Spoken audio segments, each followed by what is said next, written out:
Oil Chaurchan पावन सखी है, पूजब चौठी चान है। भादव महीना सर्व सुहावन, पावन के अच्छी मास है। चौरचन के दिन बड़रे हुलस गर, होई छै सब ओरियान है।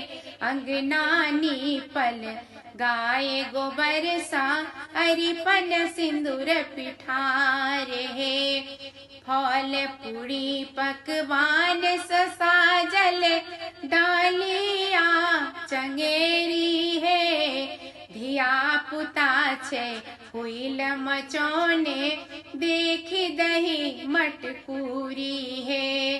भर दिन माए व्रत में रहती, साझे उठेती हाथ है। सब दिन चान देखै छी सब कियो, चौठी चान अनमोल है। मोड़र भंगता हमर भैया, रहबै चान सहाय है। दिया चान कोरा भरी बालक, भाग सुहाग अखंड है।